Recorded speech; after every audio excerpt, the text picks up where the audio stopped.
Right, I'm gonna open the meeting at 6:02. This is our SU board reorganization component of the meeting. So I'm gonna start by asking if there are any nominations for chair of the SU board.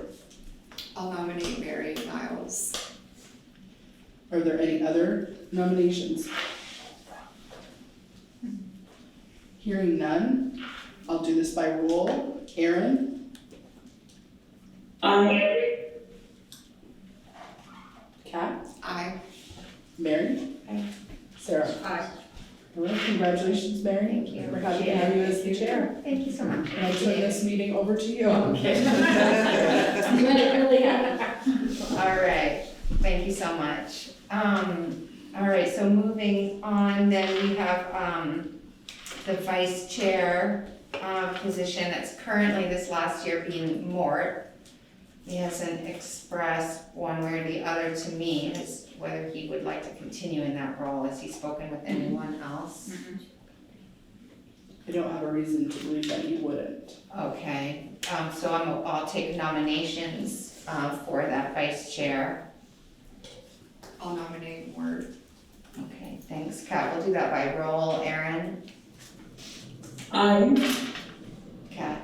Aye. Sarah? And Mary is an aye. I believe, Erin, you're our current clerk, correct? Yes. Okay, would you, are you open to continuing in that role? Unless somebody, I think she said unless somebody else wants it. Yeah. Anyone clamoring for that? All right, so I'll nominate Erin for clerk. We'll do that by roll. Erin? aye. Kat? Aye. Sarah? Aye. Mary is an aye. In the realm of finance, a motion to approve the warrants electronically, no differently than we've been doing it, and that seems to work fine. So I'll make that motion to approve with 2 signatures or 2 approvals, those electronically. By roll, Erin, Aye. Kat, Aye. Sarah, Aye. and Mary is an aye. The SU voting delegate for statewide health insurance, I believe that's me, correct? It is. Yeah. And do we need to do a nomination for that, or is that just saying Mary, it wasn't a cooker. I'll continue? I think we do that when we get the actual ballots in the fall, Okay, so we. can just skip over. I think that it was a change last year in the reorganization. I do think we do it at this meeting. Oh, we do? I feel Yeah, like it. there was a change last year, I'm sure of it. Okay. So then I need a nomination for the voting delegate for the statewide health insurance. Make a nomination for Mary. Great, yeah, I'm doing it. By roll, Erin, Aye. Kat, Aye. Sarah, Aye. Mary's an aye. Our regular meeting schedule and location, so we're the 3rd Wednesday of every month, and the months we take off, it's easier to do the months we take off. We usually have our meetings August through January, and then we have an April meeting. And then we're off until we come back in August. Yeah, There have been times where we've needed a February or a March or both, depending on what we're contending with. yeah, But that has been the historical pattern. right. I do feel like the last few years, we pretty much go from August through April. I can't remember a year in recent memory where we don't need a meeting in February or March. I think we have in February, but I don't think we met this year in March. I thought we did after the budgets went down, we did. So we had an emergency. Yeah. Budget, you're right. Yeah, You're right. but I mean, that's fine, we can always have special meetings if we need. Do we need to, we don't need to vote on that, eh? No, just give us direction. Yeah, so I guess we'll keep are your Wednesdays working well for folks? And at 6 times working okay? And central office location feel great? Okay, all right, sounds like a plan. Annual board retreat dates. So we have, as you all know, struggled to find dates for board retreat times. So what my wonder is, could we look at our calendars for the next year through Google Poll and try to find 3 times during the year where we could come together as a board to do some professional learning? And if 3 hours is too long, maybe we could do like 3 90-minute sessions or 2 90s and 1 3-hour session. But I think that it is important for us to still have the opportunity to grow and learn as a board. So I know that there's been some reservation in the past about trying to book that far out. What we find if we wait until we get to the time where we need to pull together and do a board retreat, then it's hard. Everybody's calendars are so full. So are people open to us trying to do a doodle poll sooner rather than later to maybe do one 3 times next year? Sure. And I can't speak for anyone else, I'm also okay with a potential weekend day if that is easier because of people's work schedules during the week where things seem full. So, I can't, obviously, I don't know if that works for other folks, but maybe include the weekends, like just as a possibility, see what other folks feel. Okay. So we'll get that out. Okay. The location of posting the meeting agendas, I think we're doing a good job getting the word out, I don't think we need to change or add. Okay. Anything anyone feel differently or have suggestions? I just wanted to let you know, Enosburg Richford changed their locations, which in turn changed Enosburg Richford side for FNESU. Oh, okay. Instead of the post office, we are now sending it to town clerks and schools. And they are posting it as well as I'm posting it on the website. Okay. That's What kept, about library? it's kept me from having to drive physically Yeah, to those post offices through the hours. yeah, absolutely, and that makes sense. What about the local libraries? Would that be another place where you might capture people who would be interested in attending? Have we done that? Oh, do we do electronic posts there? I post to, when I took over the board mornings, I was told to post to Bakersfield Library. And so I send it to them every month, I think because, I'm not really sure actually, but they're the only library I send it to currently. But you have a way to send it to the other ones potentially, right? I have an email address. Right? If I have an email. Yeah, I think that might be worth it and might cast a broader net in the communities. I mean, the Montgomery Library is a very busy, happening place. So And at all town libraries. yeah, and I'm happy to reach out to Marlene and just see if she'd be amenable, but I can't see why it wouldn't work to also post it there. Sorry, Berkshire does not have a library, which I found out when I was printing Yeah, a bunch of reports, so they would be the only one that we would. yeah, That's okay. And is there a way to keep some of the communication going through, like I know I have brought up to you guys that Montgomery, I think it's the town, sends out that email, and I don't know how many people actually sign up for it, but I get an email every Saturday and it has like the select board stuff, you know, Right.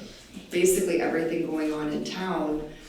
So that's just been a good way, and when we were kind of brainstorming about ways to meet people that don't have kids in the system. So the town clerks already get it, right? So I wonder if it's just a conversation with To the get town them clerk to to put- say, could you then add that to that email? Yeah. So those are conversations that we could have. We have so many strategies in that communication plan. I will admit I dropped the ball on that one. I lost sight of that suggestion. Oh, but I saw it though. Oh, It did go out. Drop the ball. It went out something went out one week in the Montgomery one, and then this last weekend it wasn't there, and I'm like, well, maybe they just dropped it after the one week, so. We did send a lot of Somebody stuff out put it to a lot of places, but we didn't have the conversation about asking them when they get it, if they do send something out to their community, including it. Okay. So, Robert's Rules of Order, so currently we use Robert's Rules for small boards. It seems to work well for us. Any discussion around that, or do folks feel good continuing with Robert's Rules for small boards? Good? Okay, all right, cool. Lynn, Code of Ethics. So you all have already looked at the Code of Ethics at your district reorganization meeting, so I've kept it on the agenda, both the Code of Ethics and the board member conflict of interest. Just as a reminder that, both of those are in play in your role here on this SU board as well, and those are live links in your agenda, so you're welcome to take a look back at those if you'd like to. But I don't feel like we need to spend time on them again. The official media for publishing meetings. We've never chosen an official media outlet. We're pretty limited these days in terms of media, so we've been using the Messenger, but I don't think that we need to designate them as our news source. I agree. Okay. The board communication spokesperson.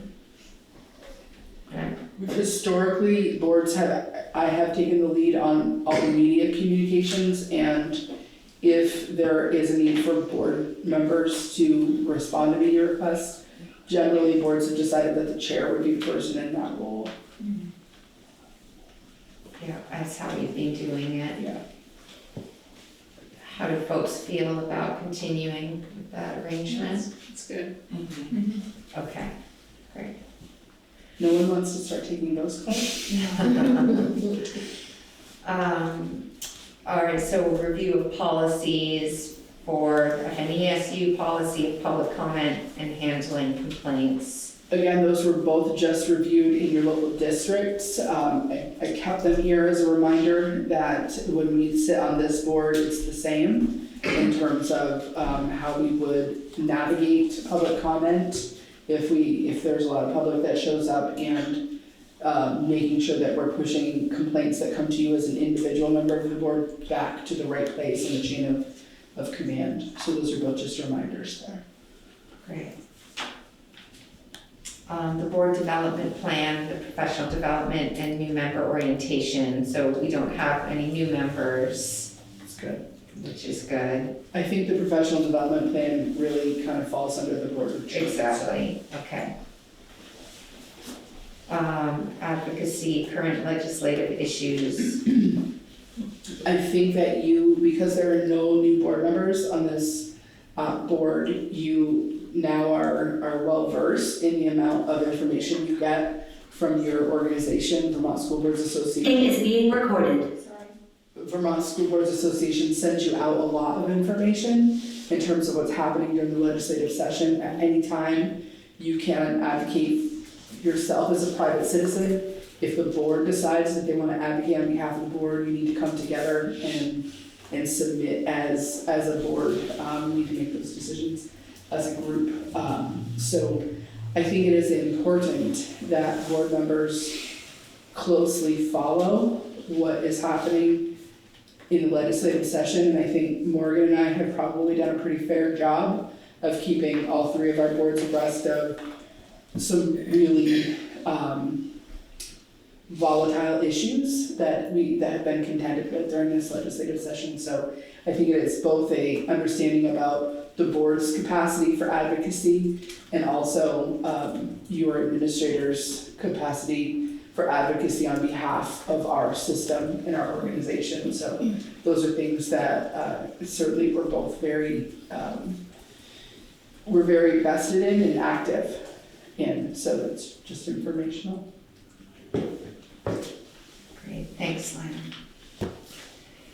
Okay, So that concludes the reorganization. Next up is our consent agenda. We have 2 sets of prior minutes, both from the special meetings, one on the 12th and one on the 18th that we have in March. Any discussion? Oh, and then we've got policies. We have a number of reads. First read and then the informational pieces on policy. Any discussion around those, questions, concerns? Okay, so I'll make a motion to accept the consent agenda. We'll do that by roll. Erin? Aye. Aye. Sarah? Aye. Mary's an aye. Lynn, any need to reprioritize the flow of the meeting? No, I think we're good. Okay, great. No visitors in the room and no one in the virtual world, eh, Courtney? Okay, great. So that brings us to our spotlight with Melissa. Oh, sorry, I have to look.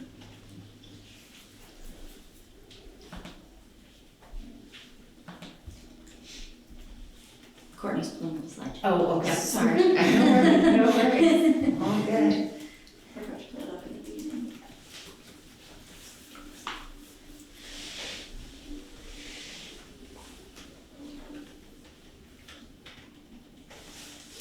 All right. So I'm actually going to start with this photo here, because I was on the Echo Facebook page and they were talking about the solar eclipse. And so I was scrolling through and saw this photo and I said, you know, that looks like one of our classrooms. And then I had saw that a parent was saying like Montgomery Elementary preschool students are getting ready for the solar eclipse. So A, they're adorable, and B, there are some key features in the classroom in that picture that speak to the work that we've done that to the outside person isn't necessarily noticeable, but to a high quality pre-K environment is very noticeable and very important. So you'll see there are some visual posters, some very colorful posters there. Those are talking about emotions, and I believe the one on the right is the calming. So you put your hand on your stomach, you take a deep breath, some of those social emotional cues. And then next to the calendar to the left, it's small, but there's a daily schedule, so there's some predictability there. And I'll talk more about that throughout the presentation. Next.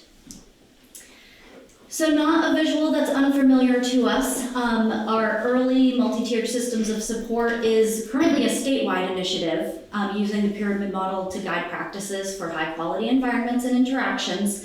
And the great thing about this is while it's a state initiative now, it's something that we've been working on for the past 3 years.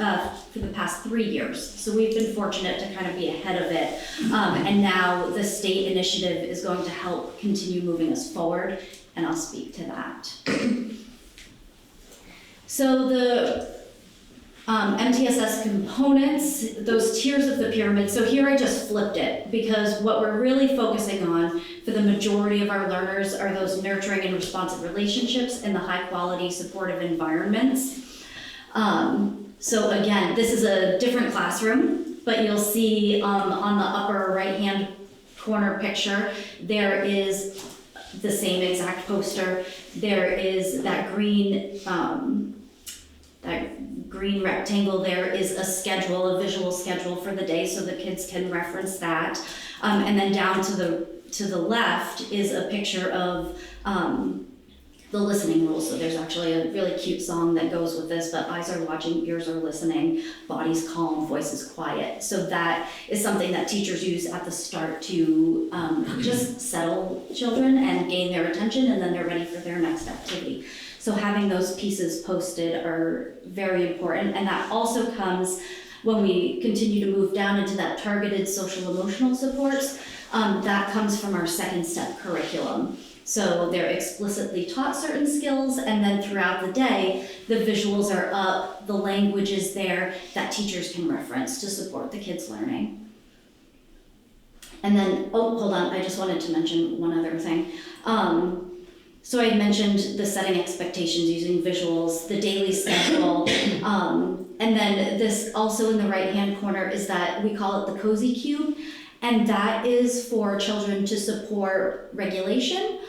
So if, they get upset during play, or they're tired, or they're just not ready to be with the group and engaged with their peers, they can have some time to go and regulate themselves. Teachers can check in with them.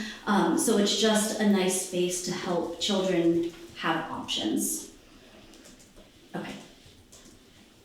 So just a quick timeline going back 3 years. We started with the pyramid model coaching and training back in the 21-22 school year, and that was through contracting with Pyramid 802.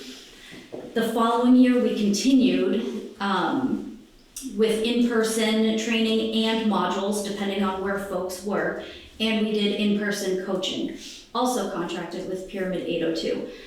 At that time, we also introduced the curriculum Second Step and Get Set for School, and we started our early ed leadership team, which supports the implementation of pyramid model at a systems level. This year, our training, all of our staff has received in-person training for the most part. So we've shifted now to just the modules. And coaching, instead of everybody getting one-to-one coaching, they've reached a level that they've been able to shift into a community of practice. So now they're meeting as a group, creating goals and moving through that. And that has continued to be contracted with Pyramid 802. However, continue to next slide, the statewide implementation has rolled out, which has now given us an opportunity to get our internal staff trained. So we have 2 folks who have been identified for one-to-one coaching to support our own staff, and then there's 1 person who's going to be the systems coach to continue to support our leadership team. So we're shifting away now from Pyramid 802, and we're building internal capacity so we don't have to rely on external sources. It's coming from within, which is really fantastic. So for next year and beyond, new to us teachers will receive practice-based coaching by our internal coaches. Our community of practice will be facilitated by an internal coach, and the leadership team will be facilitated by an internal coach. So I think, a really nice progression of supporting teachers and children with building skills, using an external source, and now bringing it in to be self-sustaining. But that's not all, because that was the AOE's initiative, and now we have the Child Development Division's initiative. So we have STARS, which is the Steps Ahead Recognition Program. And that's the quality recognition for preschools, whether it's public, whether it's private. We all fall under the Child Development Division. We have to follow licensing regs, and we have STARS. So I spoke earlier in the year about this revision. And so the components we're looking at are the adult-child interactions, family, youth, and engagement, and responsive practices. All of our programs are 4 or 5 stars. What we're finding right now is some of the difference between 4 stars versus 5 stars is where the evidence is placed within the application. So for example, one of our schools got the feedback like, yes, you have it all, it's just in a different spot than we're expecting. So they're just going back and revising their application to get that 5 stars. So can I just make a point here that this is something that Morgan and I have actually been talking about as we go around and we talk about central office functions.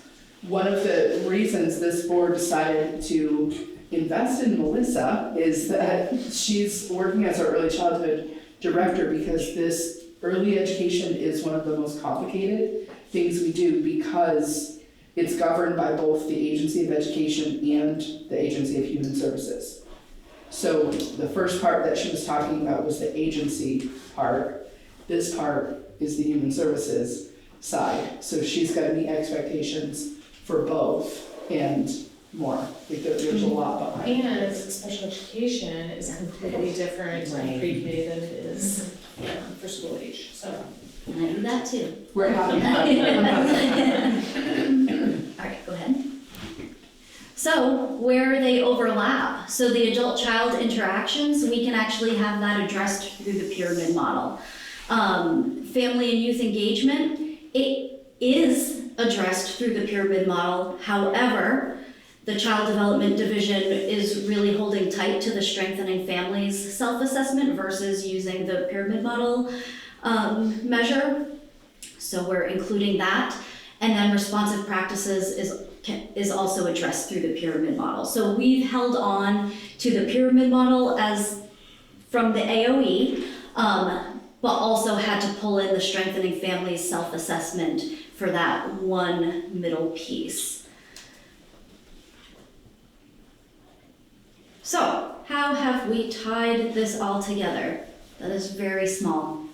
So, for our SU-wide early ed leadership team, we created a goal to again move our early multi-tiered systems of support forward, saying that based on the collective results of the strengthening family self-assessment, will increase connections between families and programs, families and families, as well as families and their communities. So each program, so now we have like our whole SU, but we have 6 different programs, right? Each school is their different program. So we have this goal, but saying that each program now, each school is going to select 2 strategies to support that connection piece with families. So we're taking it from a systems perspective, but also allowing school programs to identify their own needs and create goals based on that. And we will have parent surveys going out to determine, to kind of get a baseline of how connected they're feeling with their children's programs. And then as programs start to implement these, we'll continue to put that survey out to figure out if it's being effective. And then more so also on a school-based level, each school has to create a continuous quality of improvement plan to get the level of stars to be a pre-qualified preschool program. And so they are creating individual goals in addition to our SU goal.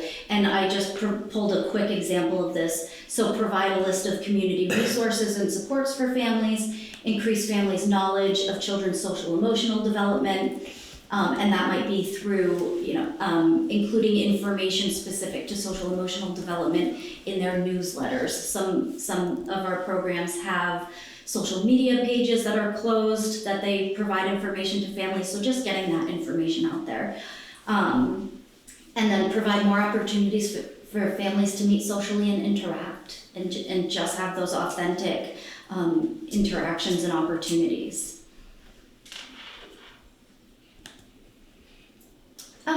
So here it's just saying that we are, we're working on both the AOE and the CDD initiatives, working toward SU-wide goals while also meeting the unique needs of each program. And that really hits that board goal that by the end of each grade level, band on the social emotional learning priority standards. So that's really the crux of early childhood, is that social emotional. Yes, we are working on early literacy, early math, that's all tied in, but really keying in on that social emotional development. And last thing, this will be our 3rd year having a community event celebrating the young child. We got snowed out of our first one, so we threw in a new date. We have Sunday, May 5th in Enosburg at the high school gym. Rock and Rom will be there and some other community partners, 10 to noon. And it's really targeted for children, ages birth to 5. Obviously, if there's an older sibling, bring them on by. It's just that the activities are kind of targeted for that younger age range. Wow. The end. It's fantastic. Yeah, really. Thank you so much. And this is, to hear how you've put this all together and helped everybody to see the connection between AOE and AHS and just the complexity of what lives in early ed is amazing. It's interesting as different things pop out and having to step back and see what we're already doing, seeing what this or that wants, and then really being able to tie it together so our teachers aren't getting overwhelmed and our administrators aren't getting overwhelmed, because it can be, oh my gosh, we have to have this STARS application, and what are we going to do? Well, this is what we're already doing, so let's put that in there and then move forward with the pieces that we need to add in. So, There's also another whole layer that you didn't talk about, and that is private pre-K, the tuitioning piece. That's another whole layer of your job. You don't need to go there, but just know that there is legislation that requires that we pay. Parents can choose where they go to pre-K, so there's some tuitioning piece that comes out of our ed fund and goes towards private pre-K tuition, and Melissa takes care of all of that work, which is also substantial. Thank you so much. Yeah. It's a heavy lift, it's so important, just so pleased to see the evolution of the programs across the system. You know, I remember a time when we had for our older kids, there was no preschool, no play school. If you wanted to access that, I mean, I remember driving an hour and a half to a preschool in Stowe 2 times a week for my oldest, because that was the only place, and paying out of pocket for it because there was no support from the state. So it's nice to see the understanding of how critically important it is for children to enter into, that kind of learning environment early on. And our programs across the schools have come so far, so really appreciate the hard work that everyone does. I'm just curious, how many hours a week? I know it varies depending on the school, but on average, how many hours a week are we able to offer play school and preschool? We still do the play school, correct? yeah, we're phasing out the term play school, because it's very local, and generally 3-year-olds are generally considered the preschool class or their 3-year-old year, and then pre-K is their 4-year-old year. So we've gotten a little away from the term play school. Okay. But the 3-year-olds are getting 10 hours a week and 15 hours for 4-year-olds. Okay.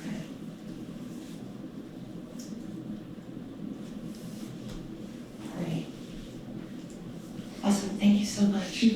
Excellent. All right, so that brings us to our financial business update, Morgan. I've got 2 action items for you. Neither is related to the budget. The first one would be a motion to approve the use of Medicaid reimbursement funds to operate a supervisory union-wide program. And this is related to the decisions we made in round 2 of budgeting to dedicate those Medicaid reimbursement funds to the after-school program, and then to kind of free up that local money for the 2 district budgets. Great, I'll make that motion. We'll do that by roll. Erin?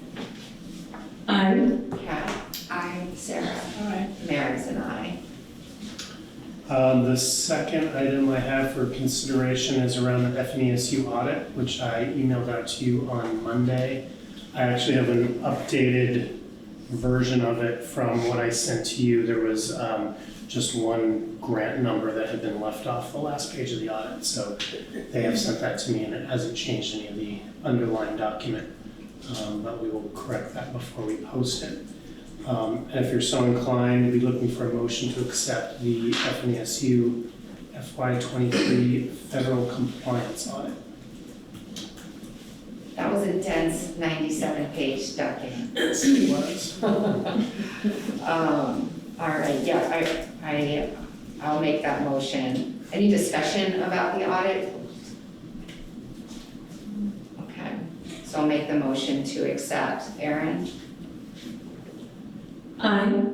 Kat? I, Sarah? Aye. Mary's an aye. And that is all I have for you, unless you have questions, and I'll be tag teaming later with Lynn on the legislative update. Okay, perfect.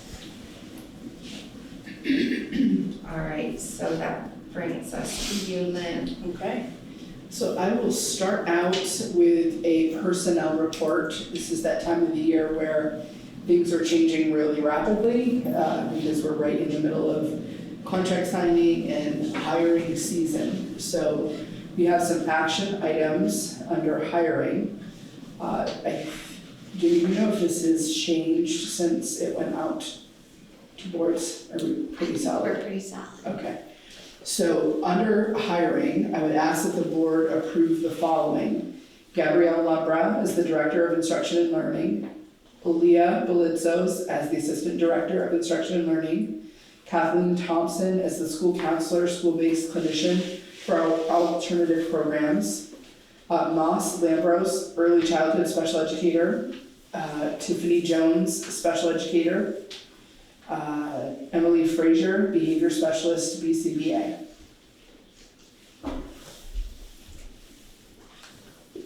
I'll make the motion to approve those hires.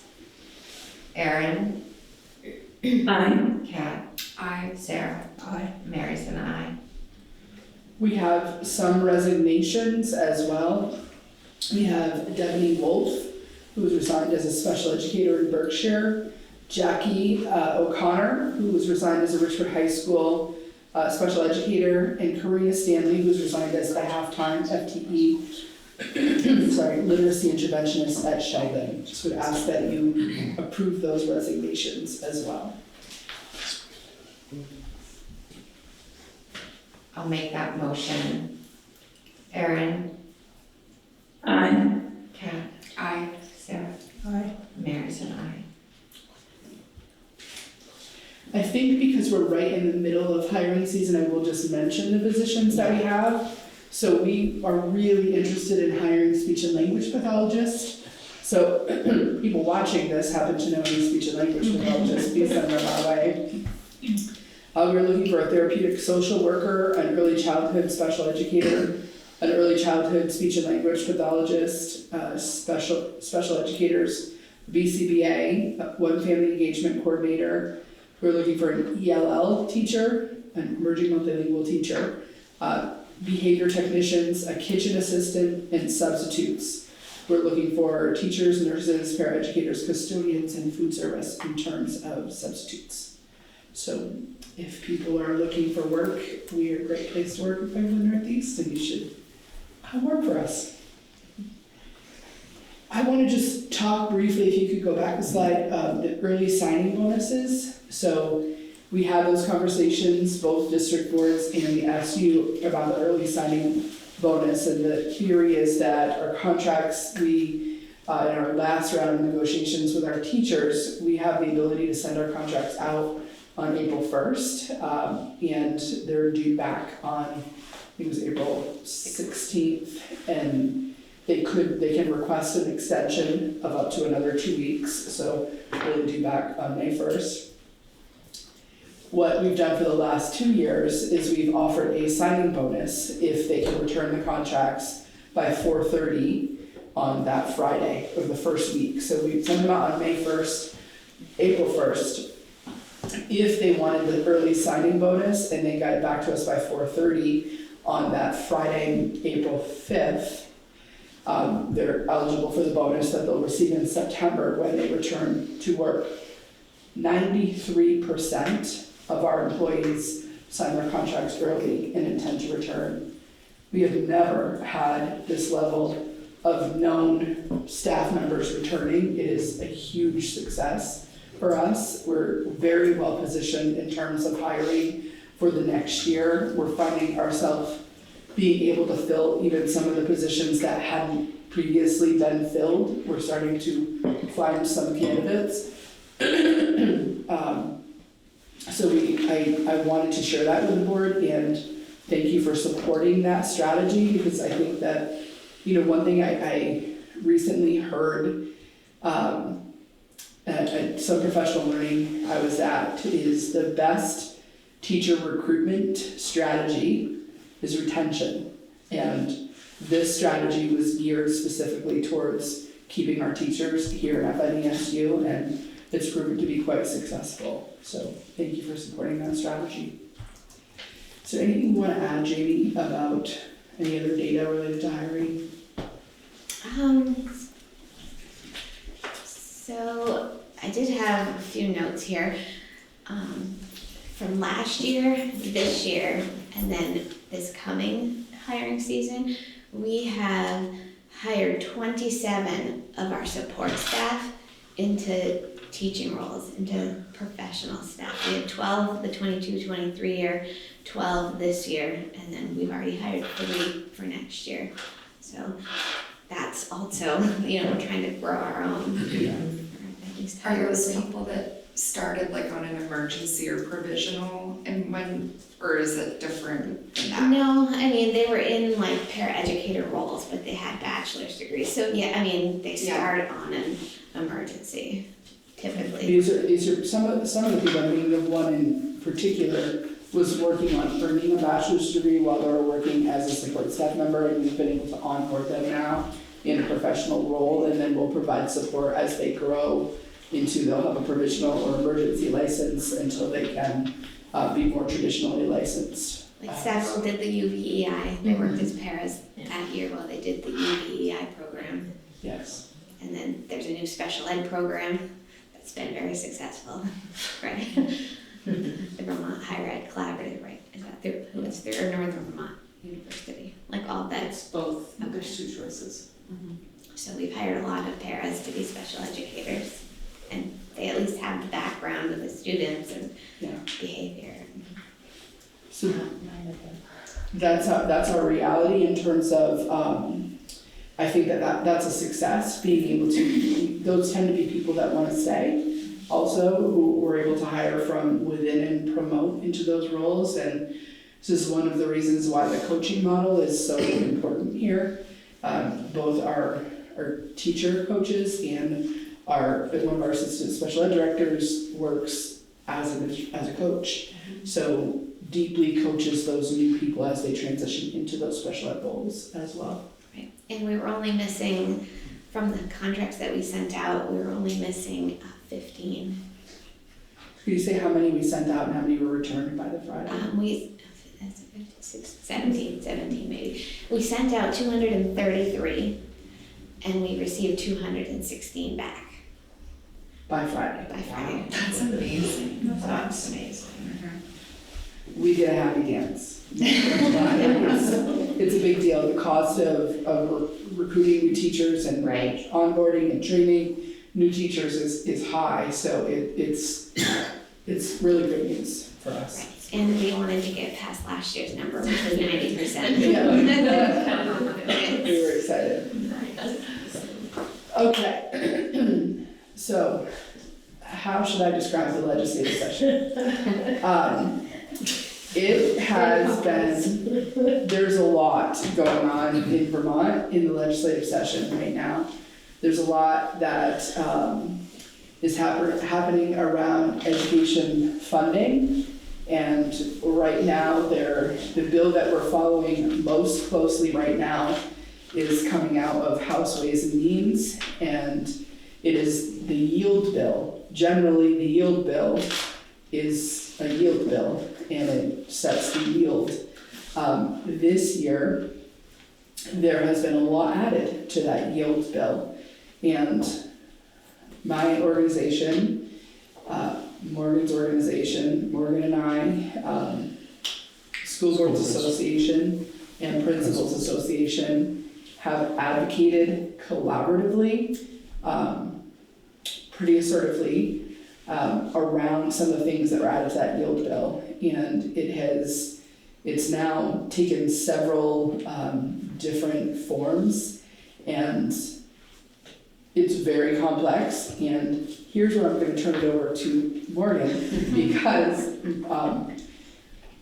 Morgan is the Vermont School Business Officials acting president this year, and so he has been tagged in. I'm an officer with the trustees for the Superintendent's Association, so we both tagged in, but he's been actively testifying related to this, so I would love for you to Chair, he's president. I would love love for you to give, maybe not all the details because there's so much in there, but a high level overview of where we are with that yield bill right now. And it has been moving quite a bit, or changing quite a bit over the last, I think it was only last Tuesday that the first version dropped. When we looked at the first version, there were a lot of provisions that, in our opinions, would have made it harder to pass budgets, and had some provisions that were sort of, I think, in there because they appeared to be cost-containing mechanisms, possibly intended to sort of reduce the spread between the lowest spending and the highest spending districts, and we really felt like they were just going to be hitting districts randomly the way that they were put in there. So, I won't take a lot of time tonight to go through the evolutionary process. The way that it stands now, there's currently a provision that would change how we calculate the CLA. And again, I'm not going into details. In the short term, what it would probably do is it'll push up our district level tax rate, so that first line that we show when we're going through the budget process, because the yield would be changed by this. But then the impact of the CLA would be muted. And so the theory behind it is that it diminishes the impact of the CLA, but there's going to be a little bit of pain if this passes in the first year, because that chart where we've shown our tax rate dropping for the last 3 years is going to shoot back up just because of this change. Which is difficult because we have communicated that district tax rate is the part that we control. And now in this bill, there will be language that makes a significant shift in that, which we'll need some help communicating about. And there's a question with any of this stuff, whether it's going to survive on its way to the Senate. The bill was passed out of House Ways and Means on a strict party line vote, and several of the provisions that are in there were likely put in by the party that voted against the bill in the end. So I don't know, in the horse trading that's going to come as it wanders through other committees, if some of those things will be pulled out. And yeah, I'll try to think of other ways to say, I don't know what's going to happen with this bill, because it's really, it's been a wild ride. It does create 2 commissions. One would be charged with really looking specifically at the education fund, the money that goes in, how it goes out, how we deal with income sensitivity, and it would be a pretty broad makeup of folks, both picked by the governor, picked by the legislature, and picked by the associations. This is something we had asked for a while ago. The agency of ed right now doesn't have the capacity to help in this conversation. And the legislature, the committees that would be involved in this have a lot of other things on their plate, and they're only there for 5 months out of the year. So the idea was that you'd have a broader group of people who are looking at this constantly. I think that one will make it, and I think that one will be good. There was a push to, again, change the funding formula in Vermont for how we fund schools using what's called in other states an adequacy model, which basically says each district would get a dollar amount per kid as their base payment. If you spent that amount, you wouldn't have to bring your budget to a vote with the voters. If you wanted to spend over that amount, you would have to bring that difference to your voters, and your voters would then feel an impact on their tax rate because of that. It was really being kind of shoved through. They wanted a committee to look at implementing it rather than studying it. We have a few folks that have districts that span both Vermont and New Hampshire. New Hampshire has an adequacy model, and the folks that I talked to there said it is working horribly, and we want nothing to do with it. Devil's in the details. The idea might have some merits, but at least we are now pushing that off to a committee to look at that among any other funding model that they want to explore, rather than kind of this forced march to that eventuality in 2 years. There's a little bit of a kerfluffle around capital reserve funds. There were a couple of people on the committee that had a perception that there was a lot of money sitting out in capital reserve funds that for various reasons shouldn't be there, and they were looking at trying to claw that back this year. That has changed so that the district quality standards that the agency develops and in theory monitors us on will now take that up and come up with recommended reserves. So the advantage for our district is you don't have to just listen to me saying we should put more money in a capital reserve fund. They'll say, presumably if you have this many dollars in buildings and they're this old, you should be somewhere in this range. Again, we'll see if that survives, and if it does survive, how that rulemaking process goes. I think those are the big ones. There was initially a lot of language that would make that budget article that we vote on probably 3 or 4 times as long with a lot more scary numbers. And it was really perceived by us as just a way to try to get budgets defeated in more towns. So in the current draft, it's back to the language that we had a few years ago. This is your budget, this is your per pupil spending, and this is how it's changed from the prior year. The earlier drafts had 3 or 4 more sentences around it's this much higher than the state of Vermont thinks you should spend, and it's this much higher than last year on all these different metrics. And so I think that's a positive change as well. Is there anything else big that I'm missing on that? I don't think so. So, Morgan, can you go back to the very first part that you started with? And Claire, the big one that you were talking about that is gonna address the yield and the CLAs, but is gonna potentially change the district tax rates. Can you talk about the reason they're trying to do this? And I'm assuming this is all in response to the number of budgets across the state that have been voted down, and now that we're, a lot of towns, the second round also. And so is this a kind of the legislature kind of scrambling to do, or was this in the works prior to the current budget issues that we're all facing? I don't think this is designed to help you. I do think that this idea has not just come out of thin air this session. I don't know if it had been put in other bills, but I think there are clearly people who have been thinking about it for a while. And what it doesn't do is it doesn't change that ending tax rate. So we would still, under either system, we would end up at the same tax rate that's on the tax bill. I think the easiest way to describe it is it puts more of the blame on the tax rate on the district level rather than on the impact of the CLA. And what it's doing is basically if the statewide CLA is at 80%, so that's the average for all the towns in the state, and your CLA is at 75%, what they're doing is they're kind of rebasing that 80 to 100, and so now your CLA instead of 75% is going to be 95%. So your CLAs don't move as much from that 100. But in order to do that, they will be driving the yield down to make up for that lost money, which drives your district rate up.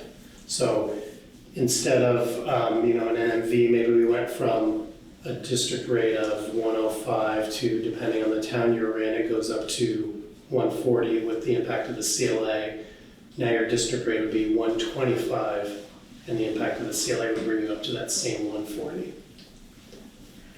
So the notion of cost containment at this level is very different than how I view, and I think I can say we view, cost containment measures. So to me, a cost containment measure is proactive, and it's something that actually reduces spending, like examining the things that are mandated by the legislature and pulled off the top of the ed fund. That's one thing we could examine in terms of a cost containment measure. We could say, we're gonna stop doing that unless there's dedicated funding out of the general fund.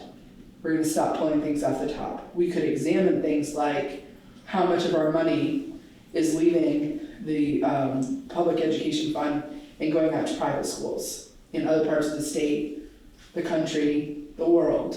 Because we send kids all over the place, and that money comes out of the ed fund.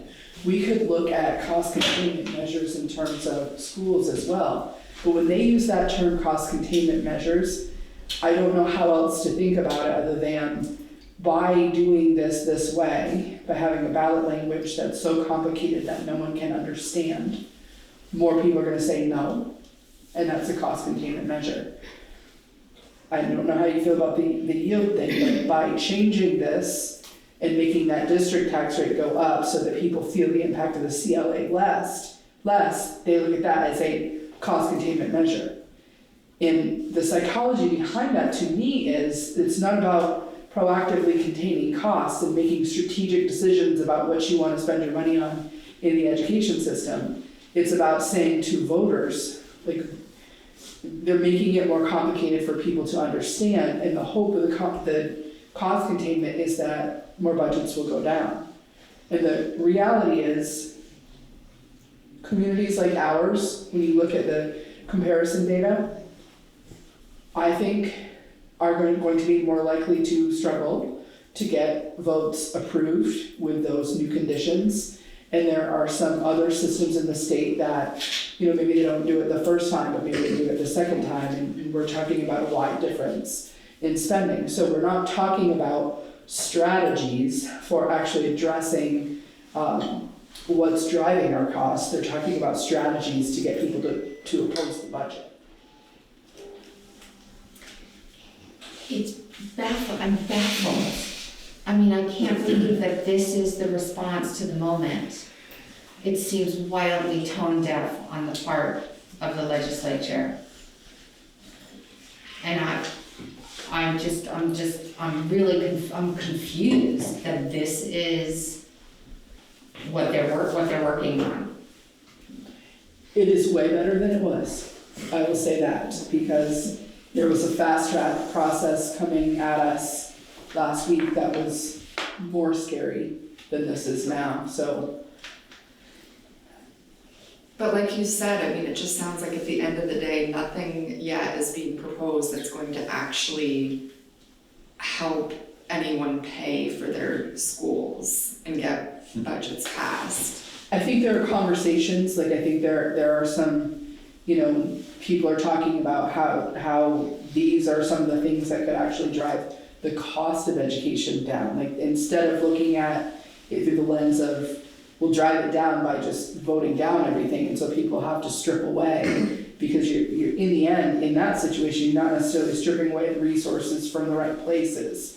I think that I have heard conversations about people understanding some of the things that we talk about. I think there's starting to be a deeper understanding of the crisis we're in terms of mental health, and how much schools are starting to hold, or not starting to, we have had to for years.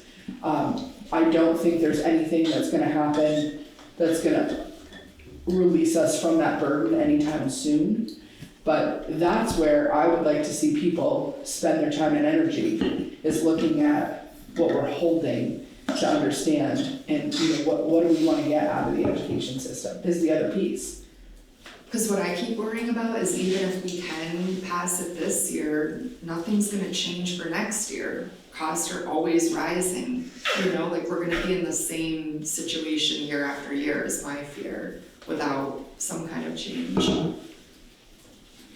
I agree with you, like something has to give, but we've got to look at drivers because this is a statewide education system, and we've seen firsthand how decisions in the other part of the state impact our yield.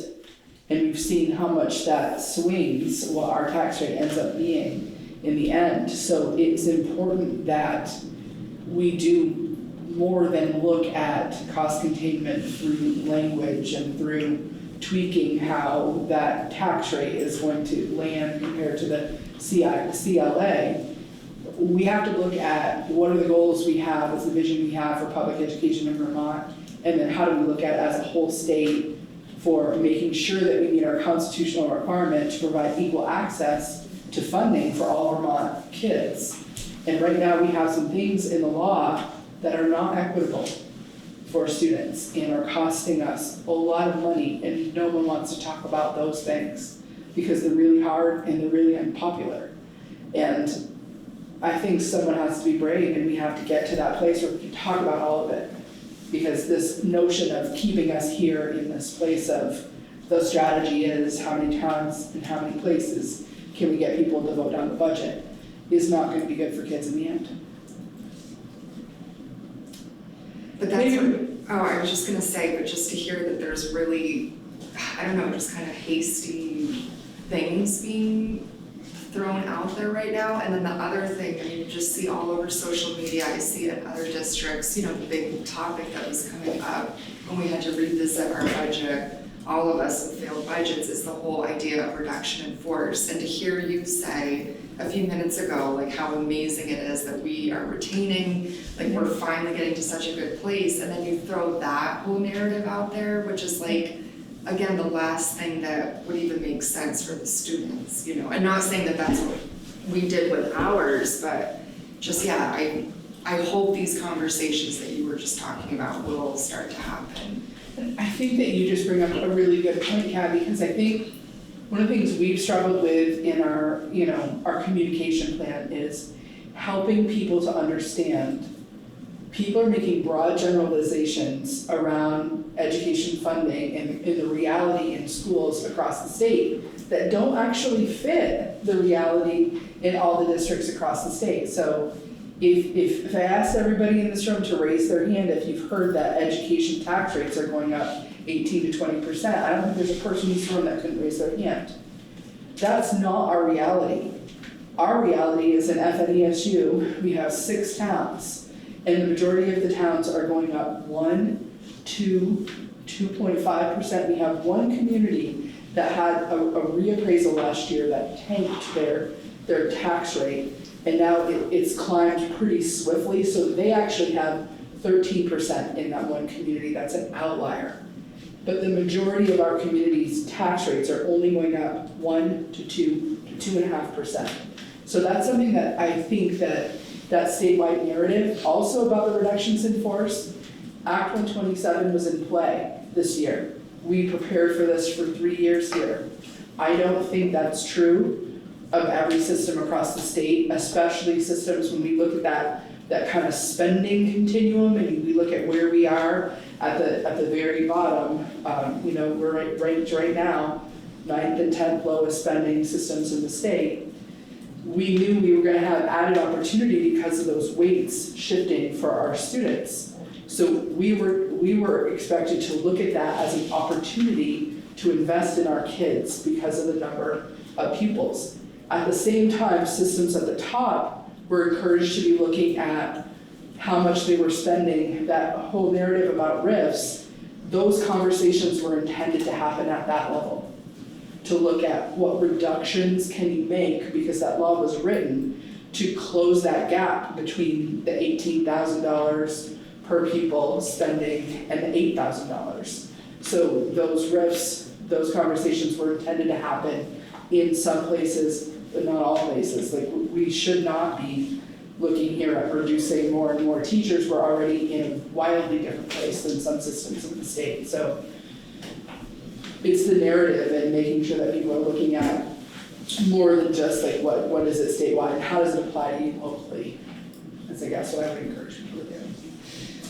There are some other things happening in the legislature. I will tell you that we've spent a lot of time on this, and I'll admit I've lost track of some of these things, but to my knowledge, some of these things are still, I know some of these things are still hanging out there. The House Education Committee also has work that they're trying to accomplish. Do you want to talk at all about, I still haven't fully read that bill, Blue Ribbon. So that's now part of the yield bill. Okay, so it's out of House, okay, I didn't realize that. I think that the idea of the PCB pause is still out there somewhere. I don't think It's in Senate Ed, I just looked it up. It's been languishing in Senate Ed for a while, and Senate Ed is probably not the most fertile ground for considering a pause to that program, but they did take testimony today from the ANR. I did a quick scan and it looks like the major change, well, to back up, the bill, as I understand it, would say that once their little tiny bucket of PCB funding falls below $4 million, they're gonna put a pause on testing in more schools. No one has said publicly that I know of where that fund is right now, but ANR suggested dropping it to $2 million, so my cynical take is that we're already below $4 million, and that's why they changed it. I don't know if they took any action in Senate Ed today. It did originate in the House, so it potentially could move this session. This PCB legislation is another example of things that are passed in Montpelier with the legislature without a funding mechanism other than the education fund. So we made a decision as a state to test our schools and set our criteria for our threshold to be 3 times more stringent than the national EPA. So now we have ourselves in a situation where our ed fund is in a mess. Our schools are struggling to pass budgets. We have all of these schools who now have tested positive for PCBs.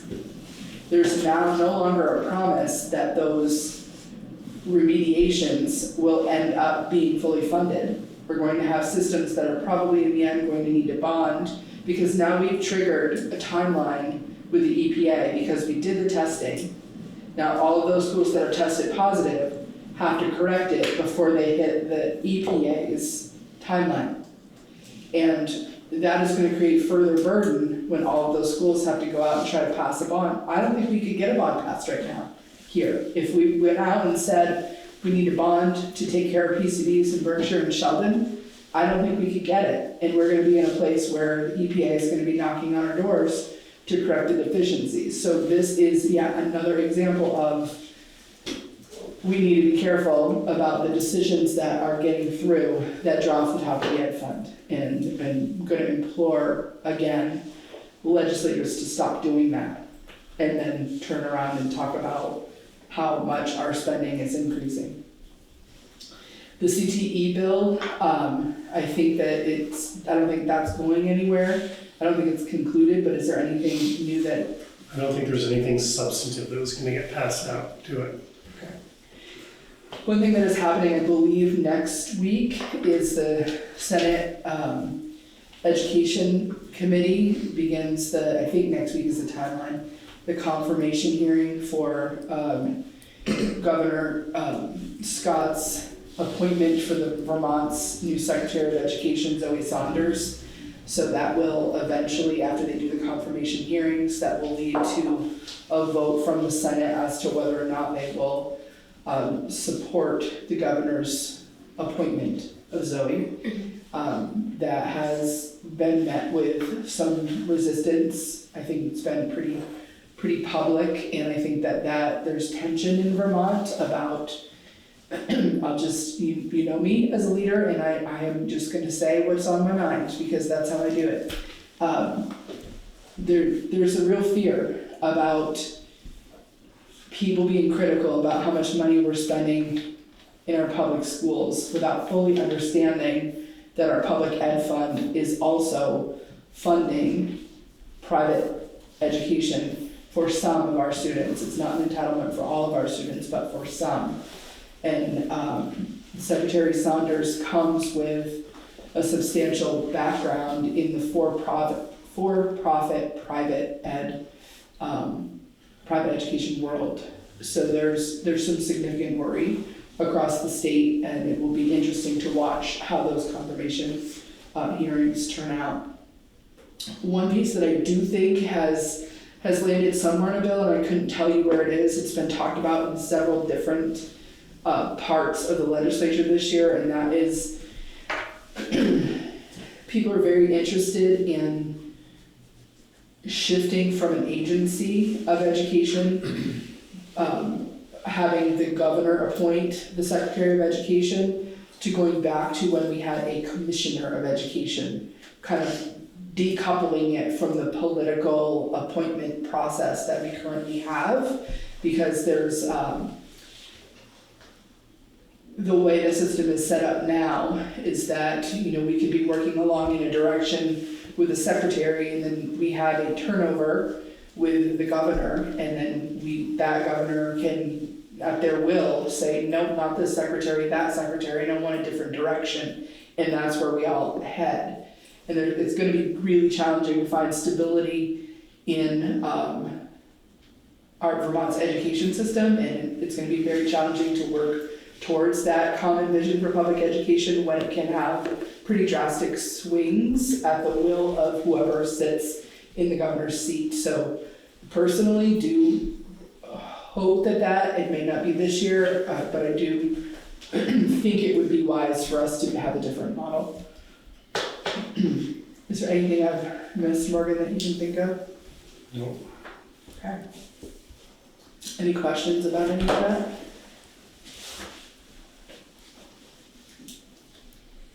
Okay.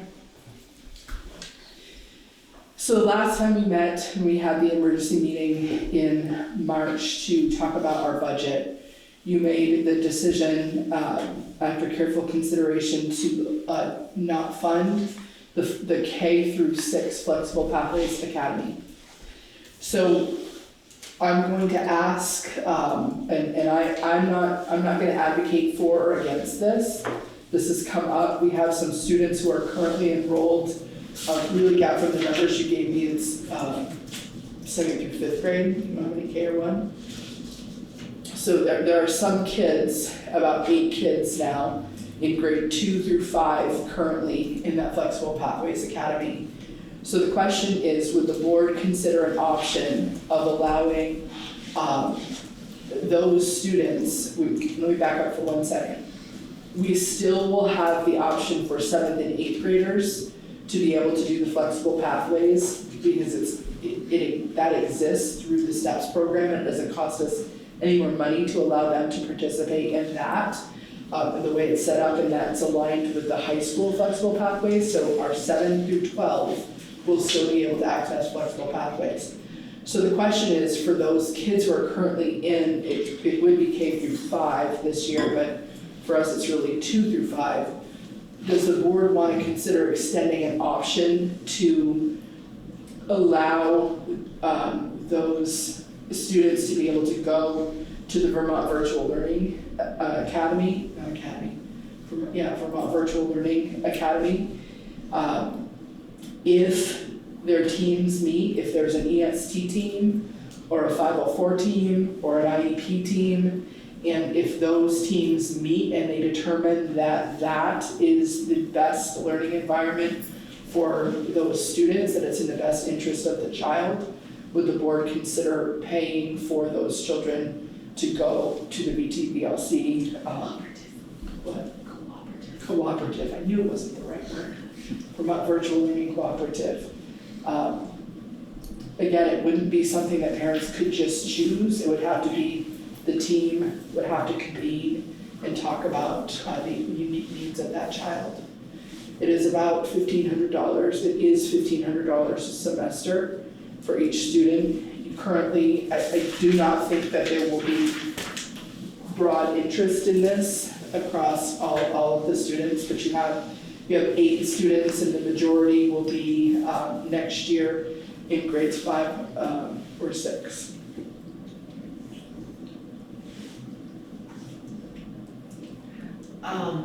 And Morgan, we would have this in the budget. I don't anticipate it would be a big add to the budget. Yeah. Okay. And this would be to just carry this particular group of kids Yes. through, since it was a very abrupt decision to stop funding the K through 6 flexible pathways. This would be something that we'd be saying we would keep beyond this group of students. Yeah. It would be something that I would be asking you to consider for other students. Yeah. Do we anticipate it's all 8 students, or you think it would just be 7? I think it would be, based on conversations with Gab, I think it would be a very small number. And again, we might have some circumstances where, the parent might be interested, but I think it's very important that the child's team weighs in because it's a very different learning environment. And if the team does not agree that that is a learning environment that's conducive to the needs of the child, I don't want to send them there. So I think that it would have to be that the parent is interested and the team agrees. So I think that would be a very small number. Yeah. Is that fair, Deb? Yes, not all these kids are on plans, so. Okay.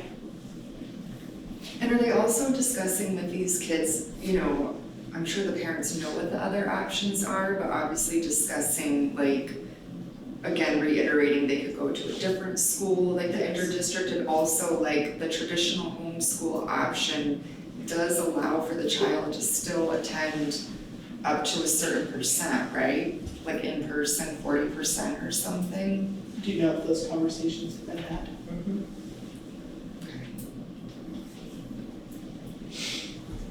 Thoughts from the board? I mean, I feel like I'm in favor and it sounds as though it'll be a really well vetted process with the team. And certainly if that's the best avenue for that learner to succeed, then I would like to support it. Sounds like we can manage it with the budget. I mean, it's not a huge amount of money to do this.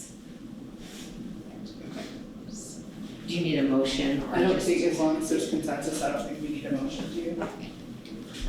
Erin, does that feel comfortable for you? Yes, I agree 100%. Great, okay, all right. Okay, so the next thing is, Courtney, you might have, I think I have it, but you jump in if I don't have it quite right. So we're at that point in the year where I have to figure out what the last day of school is. So on our calendar for this year, we're supposed to end on June 13th. We have had 3 snow days and we closed one day for the eclipse. So that's +4. So that would be Friday the 14th, Monday the 17th, Tuesday the 18th, and Wednesday the 19th. So potentially we could be going until Wednesday the 19th. You have the ability to waive 1 student day because the state statute says that we have to have a minimum of 175 student days.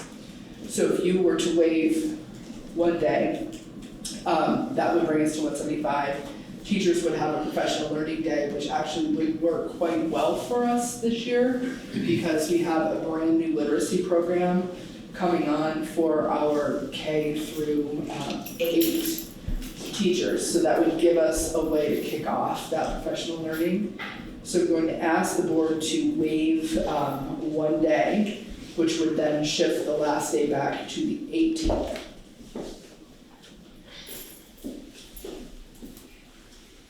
I would like a motion on that if you are supportive of it.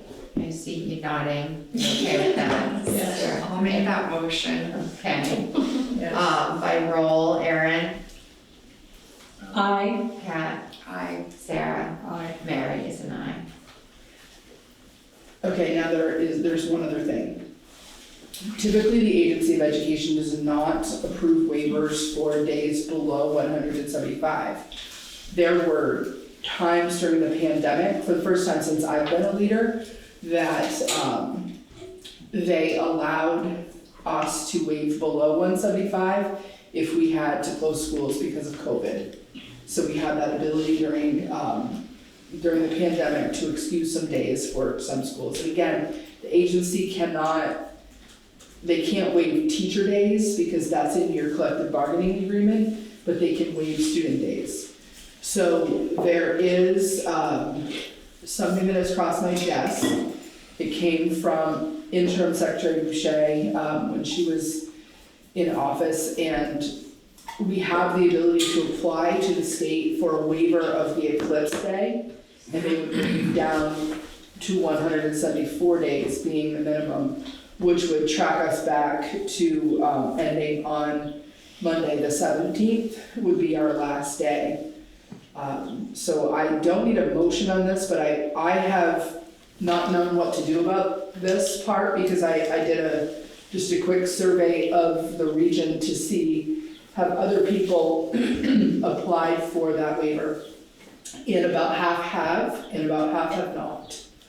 So I could go either way, but I do think that there would be pretty broad support to the ending on Monday the 17th rather than Tuesday the 18th. So what does the board think about that? I agree. I mean, I think that this just comes up a lot too for parents and just everybody in general that's planning, vacations already. And I think last year, I know there was already some kids that were starting summer camp. Yeah. The week that we were still ending school because we had to push it out. So I think every little bit helps. I'm fine with it. Yes. Okay. So we have been telling people we can't tell them the official last date. If we've been keeping track, I bet it would be 30 or 40 requests by I now. got mine, and I too. So our official last day will be June 17th, that Monday. Half day. Yeah, And that's for students. for students. Just ask to clarify. You said you were applying for a waiver? Yeah, I have to be granted the waiver, so I won't be able to officially say it's our last day, thank you for that clarification, until that waiver is approved, but I don't have a reason to think that it wouldn't, so we expect that to be our last day, June 17th, but there is a new secretary now, so I don't know how she feels about waivers, but I'll apply on behalf of the school, and then that allows Leah and Gab to move forward with some planning around professional learning. And there'd be 2 professional days for staff? Yes. Yes, because it's in our CBA, teachers need to work that number of days. All right, that's all I have under that. So the board monitoring plan, this has been data that I've been struggling to get you for a while now. One of the things that I'm supposed to provide for you is some comparison data on that, we're supposed to call it VTCAP now, or Carnegie? VTCAP. So the VTCAP data from 22-23, so it would have been last year's standardized assessment data. I've put the link in the board monitoring plan. Do you have access to it? Okay. So you'll be able to go in there and take a look. There's a lot there. So I think it might be best if you dig into that, and then if there are questions, you can reach out, or if you want, I can put it on the agenda and we can talk about it the next time we come back together. You've already seen this data in some format already. Leah actually put this together with the help of, I think Mary Alice helped a little bit on this data too, and this shows you some of the comparison things. A lot of the numbers are suppressed around our disaggregated data. Our Speak about state, that? yeah, in a state comparison, our numbers are often too small to report without identifying students. So if we have, English emergent learners and there's not a big population of them, it's too small to report in that comparison. But that data we do use locally. So if it's under 10, we can't report publicly. It's like grade often, right? Yeah, so on some of them, you'll see that there's just not an FNESU representation on a chart, or it's NA because the number's too small to be publicly reported. Mary, what do you think about that? Do you want to review and then? It's pretty dense. Yeah. So I think it'd be good to give folks time, and then if we have questions, we can circle back to it at the next meeting. Perfect. Okay, let's put some pictures on this last slide, and I want to talk about this. We have a ton of other pictures as well. On March 22nd, we had an in-service day, and several of our technology people worked really hard, including Dom. Robert Hickey, our tech integration specialist, also worked really, really hard to coordinate with several vendors that have tech tools that are really highly engaging. And so we had our gym set up for teachers to go in and to explore. some of these tools. And we had some virtual reality tools, we had some really highly engaging, just kind of go around there. On the left, there was a VR tool that actually is the Cold Hollow crew in the top left. There was a VR tool that you could, am I saying that right, VR, virtual reality? Yeah. So there was a headset that you could put on and you were exploring careers. And it was, I did that one and it was pretty wild. You could put it on and then all of a sudden you're in the middle of whatever the business is that you were exploring, and you could turn around and interact and see what everything was. Do you want to say anything about that? Tool? Yeah, they're trying to accomplish two things, but one was just giving people a sense of what VR in general, you know, how it could be used and some ideas for applications, but then the specific program was a virtual job shadow. So if there's like a career path that you're interested in, it would kind of just drop you right in. It's like you're looking over the shoulder of someone doing that type of I went in, my son is a 911 dispatcher, and Dominic actually did have that station. And I said, oh, I want to see what CJ sees when he goes to work, and I put it on, and I could stand right behind the dispatcher and look at their screens and see what they were doing. It was really interesting to do. On the top right, this was a little robotic dog that, I don't even know how to describe this, but it was controlled, like it could run, it could sit, it could shake hands. Chase you down the hall. Chase you down the hall. I did have to, I think the guy who was doing it thought he was being funny, but there actually was a teacher that was really upset, and I had to like walk them down the hall because it kind of reminded her of a zombie apocalypse, is what they say. Because it's realistically, it moves realistically, but the point of that tool is it is something that is programmed and controlled. Do you want to say anything about that one? I know that you weren't at that table, but. Yeah, I didn't get a lot of the details about it, but in general, that type of thing, it's, you know, you get the big engagement factor because of the coolness of it being able to remote control it, but then you get into the learning aspect of it and, you know, doing the programming, and can you write the code to have it, you know, go through certain steps and. Sit or shake or Yeah. lay down. It did cost $5,000, I asked. So, on Put in the, your puppy. yeah, some real ones too. On the bottom left, this was, I think it was called the Lou device, and this was something that would sit on a ceiling, and it was totally interactive. It was basically made for kindergarten through 8th grade.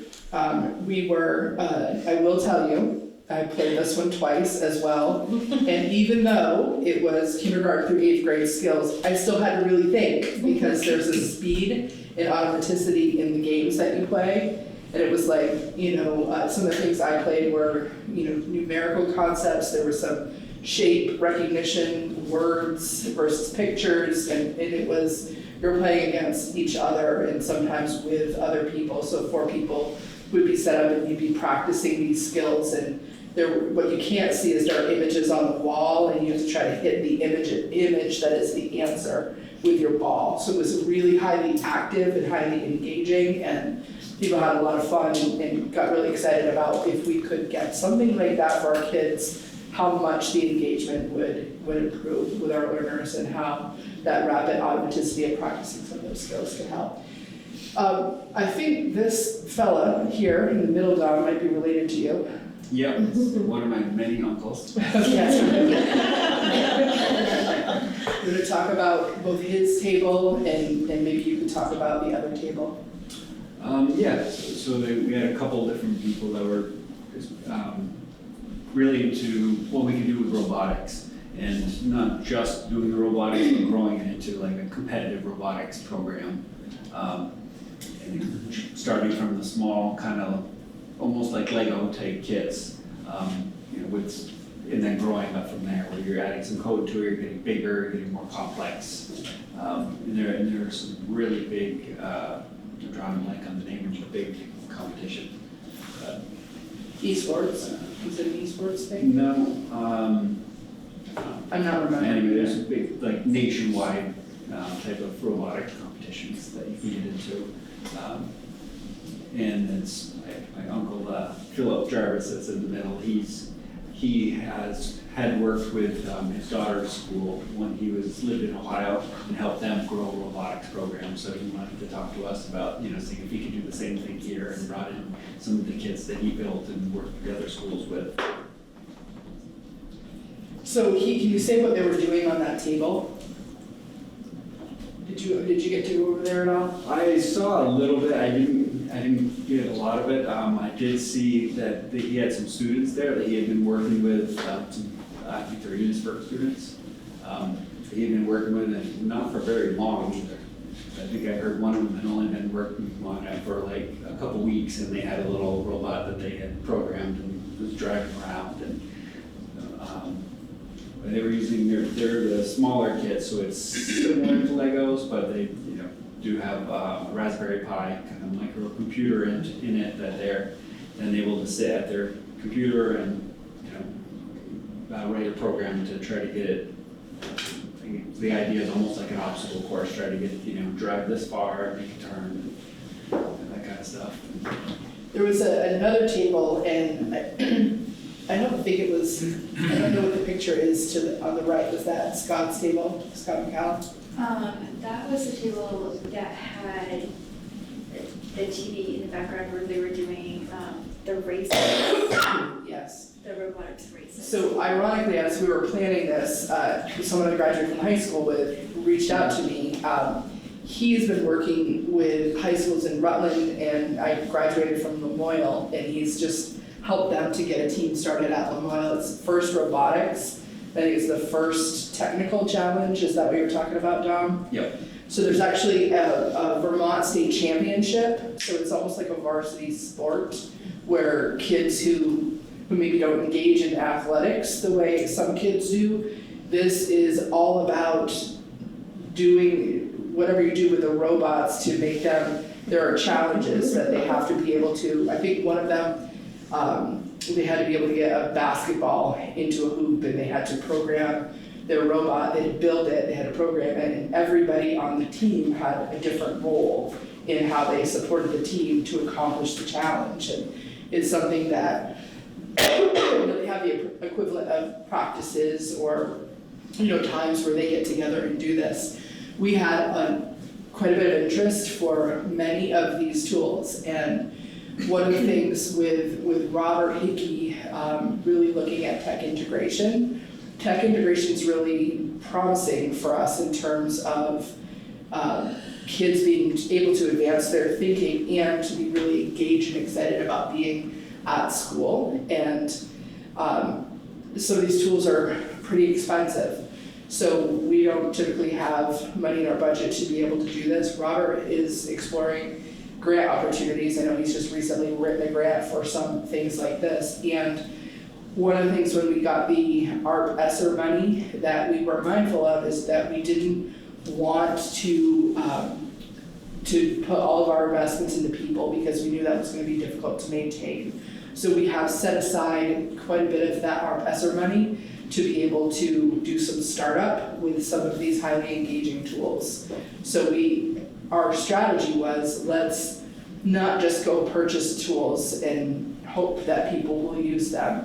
Our strategy was, let's get our teachers engaged in the process of reviewing some of these highly engaging tools and giving feedback. So Robert's been working with teachers to get feedback about all the tools that they use. And I will tell you, from my time walking around the gym that day, it was really well received. People were blown away. There's another VR that put them into historical scenes and things that was kind of over for me a little bit.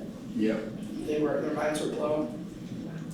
So I wanted to share that with you, because that really feels like a celebration, and we're excited to bring this kind of innovation to our students. We don't know yet which tools we're going to explore. I do think the idea of having robotics teams is something that we want to explore. I know I talked with one of our high school teachers last week that is like, tell me what I need to do. I'm ready to go. And so we talked about budgets and, tell me what you need for a startup, and we've earmarked some of that ESSER money for it. So support staff negotiations is the next place I'll go. We have members of our team, you could Sarah and Mary, and Akua and Joe? Aaron, who worked with the support staff union to try to negotiate a contract, a successor contract, or a collective bargaining agreement. We met 3 times. Both sides at the end of the 3rd time were pretty far apart in terms of new money. The board was at around 9%. The support staff was around 27% new money, so we weren't really close at all. So it became apparent that the 2 sides were not going to be able to come to agreement, so we're at impasse. So we will be trying to work through, I think the first step is mediation, correct? And then if we need to, it would go to arbitration after that, but we're just kind of in a holding pattern now until we can begin that next step. This is not a place that I've had to be yet in negotiations, so we'll see where it goes from here. In terms of school budget updates, I think, I walked in today and saw some of our board members looking at that, at the voter checklist and planning some contacts within communities. I'm hoping that people are doing some of that, reaching out to friends and neighbors, encouraging them to attend. We still have some informational meetings. Morgan and I finished up our road shows today for our staff members. We just had our last of 7 staff budget presentations. My impression is those have gone really well. People have left with a much deeper understanding, and it feels like they were able to take away the idea that we're in a very different place than what that state narrative is. They've asked lots of really good questions. I think they've gone well in general. We have had 2 of our community meetings, or 3. We've had 3 community, I'm losing track because there's so many meetings. We've had 3 community meetings, not incredibly well attended, but 5, 6, 7 people. Hopefully those are 5, 6, or 7 people that got questions answered that they didn't know before in those community meetings. The vote is coming up on April 30th, and we still have 3 more public informational meetings coming up. Do you have that off the top of your head, either one of you? Yeah, I do. Tuesday, April 16th at 6 o'clock at Enosburg High School is our last ER meeting. Wednesday, April 24th at 6:30 is at Bakersfield Elementary School. And Monday, April 29th at 6:30 is at Montgomery Elementary School. But we do have Zoom open to all of them as well. Could you say the date for the Enosburg one again? April 23rd. Okay. Did I miss it? You said 16. Oh, that was the one that just passed. Yeah. I'm losing my track too. April 23rd, sorry, at Enosburg High School. I saw it was like, At what did I 6 say o'clock. wrong? Okay. Anything else anybody wants to say about the budgets? I do. We finalized a mailer over the weekend, and it is currently in production. And next week they should be in everybody's mailboxes. And I would just add, I think this is up-to-date information.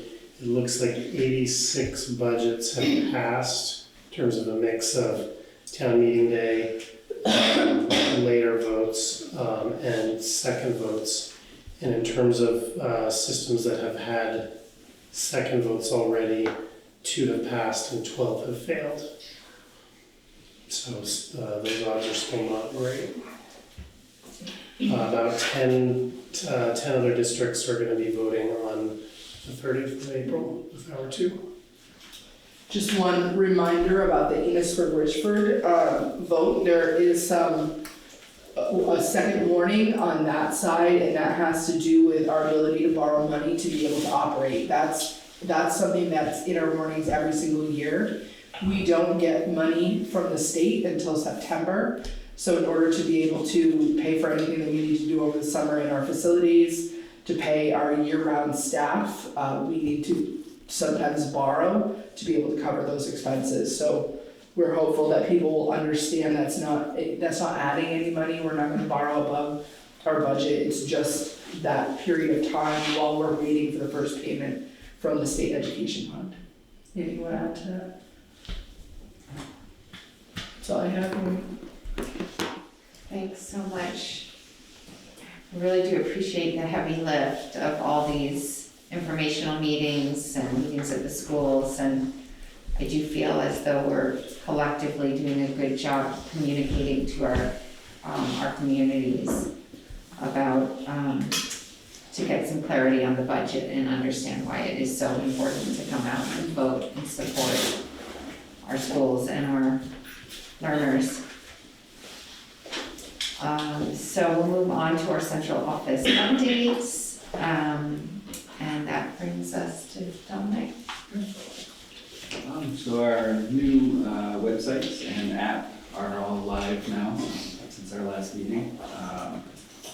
Say we're still tweaking things and working on things like getting staff photos on and working on cleaning up some things because everything got copied over from the old websites. But at least they're all there, they're all live. Apps are out there for anyone for either Android or Apple stores. You can just search for FNESU. So we're gonna at least go back past the big hurdle of making those go live. Let's see, so we're still trying to fill that Sheldon tech support position, but the applications have really picked up recently. We've had 4 new applicants within the last few weeks. We were actually just reviewing them today, and the plan is to make some phone calls tomorrow and see if we can schedule interviews for next week. So hopefully we'll get something good out of that. And on the E-rate side of things, just letting you know that we had another disbursement from that fund. So the first disbursement at the beginning of the year is all based on what we spent the previous year, because you can't get the refund until after you spend the money. So throughout the year, we've spent more on equipment that we had planned for through that process. We've got about another $10,000 back, and I think before this year is over, we'll get one more, probably somewhere around that $10,000 range. So pretty good year for as far as the E-rate goes. And things are, we're early in the process for next year right now, but because of the change, the way that direct certification is set up by the state, I'm trying to pick how to word that, but everybody knows what direct certified students are. Right now, can you describe that? Sure, and Don, let me know if I mess it up. But it's certain criteria that students or families can meet that'll make a student automatically be eligible for free or reduced lunch or meals without income coming into play at all. Like for instance, if someone is eligible for SNAP, then they're automatically or directly certified. So kind of able to skip that step. And also anyone else living in the same household would also becomes automatically. It's also the state dropped the threshold from 40% down to 25%. So that's why it's pulling so many more students into that category. They've also changed part of it too, so that now a family can be considered direct cert free if they are lower, if they're on the Medicaid screening, and we can pull that rate from the state. So if they're below that 185% poverty level, I think that one is. And so then that also qualifies them as that free. So it puts into our CEP. So I just want to clarify something, because we have universal school meals. So all of our kids are eating for free, but those numbers matter to us because they impact our level of funding for a lot of things. Like it impacts Dawn's funding, and there's impacts to grant funding and all of those. And because of that funding now, it's putting all of our schools into that 40% or the 50% free reduced range. So that takes and opens up all of our schools for different opportunities as far as like our summer feeding and whatnot. So like those communities that we tried to put it free in the last couple of years are now gonna go free this year. Yeah, so as far as E-rate goes, the way those numbers have been coming up, we've been, I don't know, for probably 5 or 6 years now, we've been getting back 80% of what we spend on our internet costs, and it's a little more complicated on the hardware side of things, but well, we'll be, if everything goes through as it's looking now, we should be jumping up to 90% for those internet costs next year, and 85% on the hardware side of things. Thank you for your work on that, Dominic. I know it's a lot of work to submit that. Yeah, thank you so much, it's huge. Yeah, that's all I've got. Great, thanks, Dominic. Did you have something else? No. Okay. Leah, Gab, anything that you all would like to highlight from your board report? Yeah, so Leah and I have kind of had maybe 30 seconds to kind of reflect on the past year, which has been a little bit of a whirlwind, and just acknowledging that we have some serious momentum going for a lot of, in terms of coordinating a lot of initiatives in the SU, and it's pretty exciting, although we're exhausted. A lot of people in this room have been involved, a lot of people outside of this room have been involved, teachers, principals. We did a professional learning kind of, we had stakeholders from all over, paraeducators, and lots of people from around the district participated in that, so when I make this list, it's all of us are doing this work, not just Leah and I, but it's a lot to look back on. We're doing a lot of work, K-12 math. Mary and I have done quite a bit of work at each of the 3 sort of grade band levels in coordinating curriculum in various ways in those different areas. Portrait of a Learner, I think we made some serious movement this year with Portrait of a Learner. Pretty exciting going into next year. That literacy adoption was a heavy lift for a lot of people in this district or in this SU. We're doing some work around science. We built the start of a framework for professional development, which Lynn kind of alluded to. I think that day was a good representation of how we shifted professional learning this year, and it's looking even more shifted next year. So we really got some momentum on that. The MTSS framework was completed, now needs to be revised again. We've done a lot of work in strengthening MTSS, focusing on universal instruction and really honing in on the interventions and getting targeted and intentional around the skills that those interventions are working on.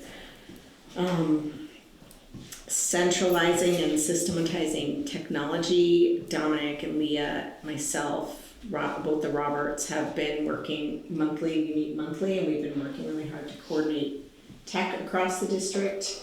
And the SEL district committee now is in existence and functioning pretty well. We've got some equity work that's going on, and at the end of our board notes, you'll see the draft CIP, which is due in June, which we started working on and are looking for stakeholder feedback on. So all those things that we're working on, I'm sure I did not capture everything. Did you think of anything else? No, you're doing great. Okay, there's a lot going on.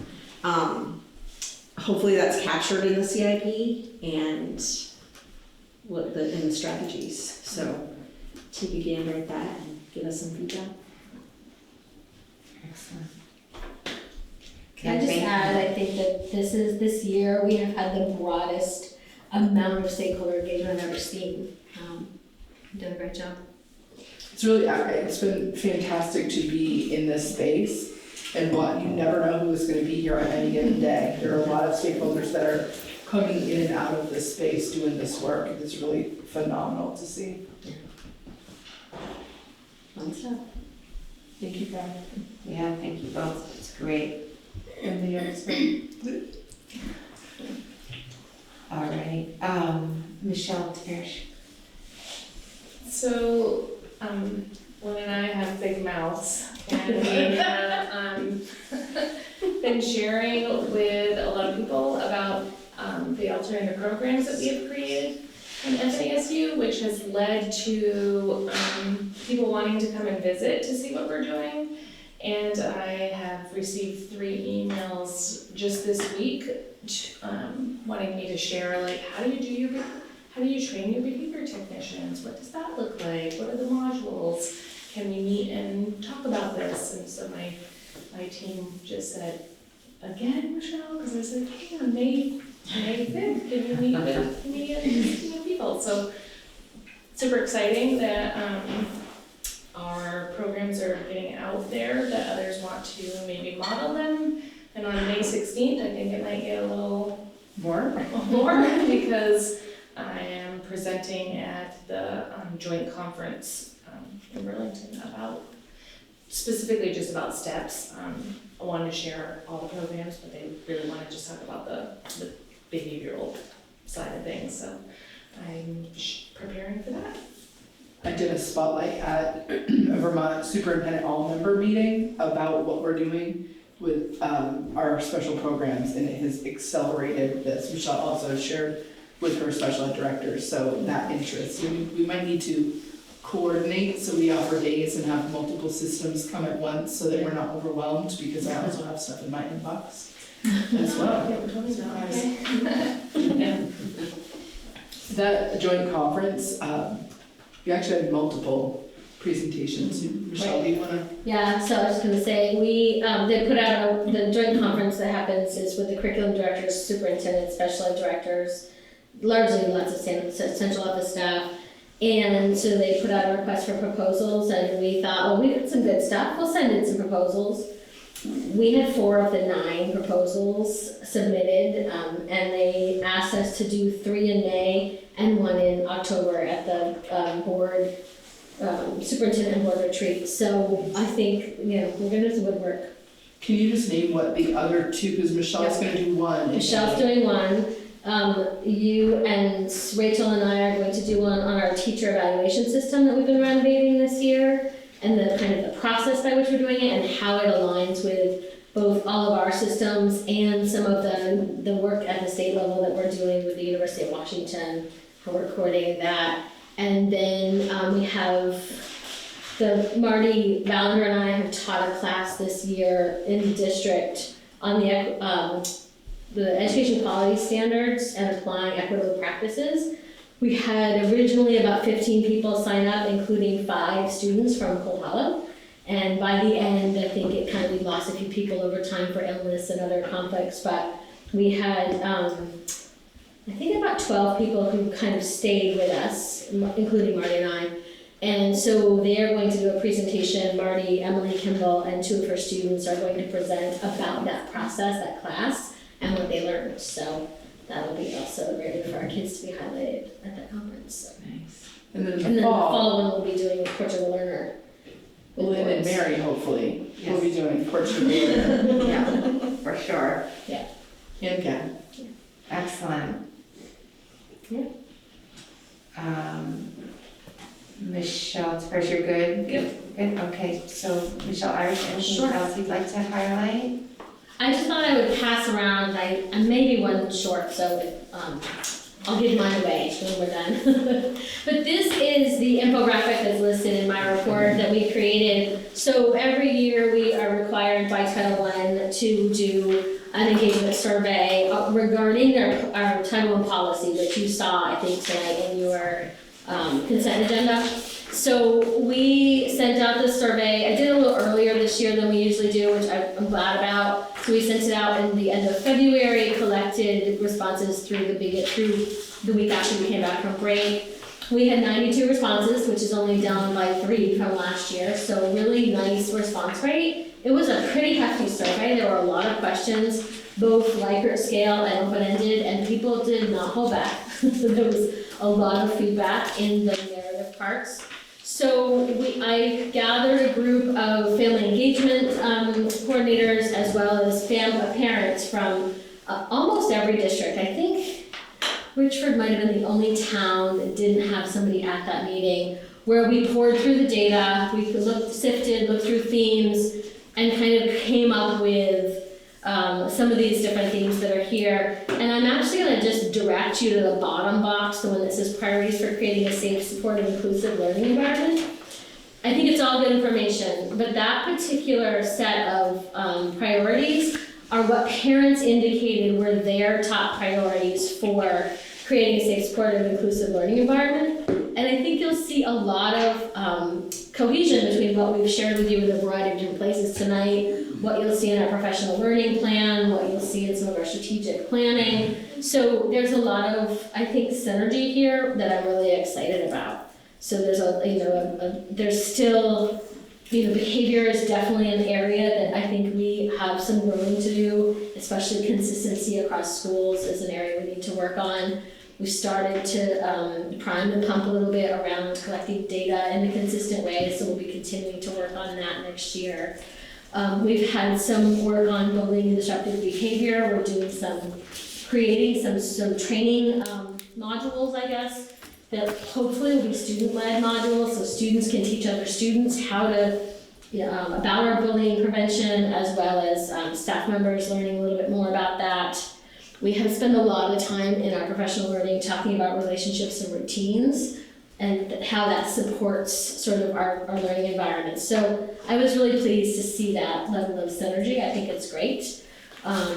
And I'll be sharing this out probably in our next community newsletter, so that the community can see what it is they told us, and so we can kind of close that loop. This is excellent. Love it. Thank you so much. Anything else, Michelle? I don't think so. Yeah, this is just such helpful information. It's so nice. I love the very accessible and great to hear how our community are feeling and where we can grow and improve. It's excellent. So Heather's not here. Jamie? Okay, so I just wanted to give you some more numbers on hiring. So we hired 1 additional teacher and 6 support staff since January. But compared to last year, we're almost exactly the same number. We've hired 64 new professionals this year and 50 support staff.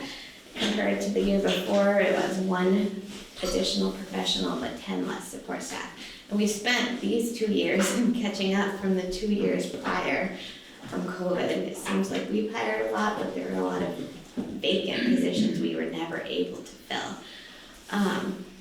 But as far as the contracts that went out, before we even sent them out, we had 14 resignations / retirements.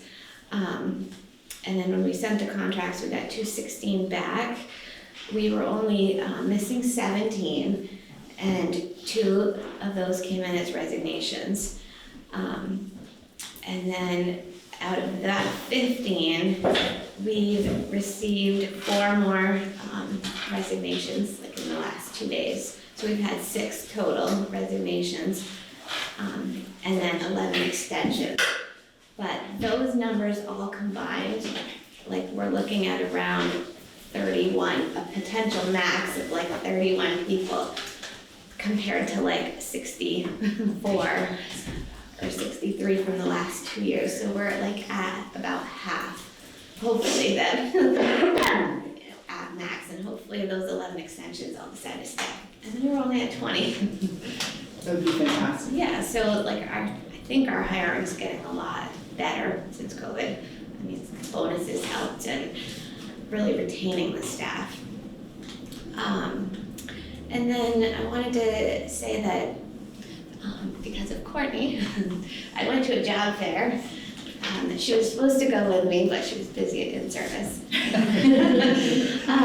So I went to a job fair. I went with Middlebury College, right? Middlebury College. Middlebury High School. Middlebury High School. Yeah. I thought it was at college, and then the day of, I found out it was at high school. Okay.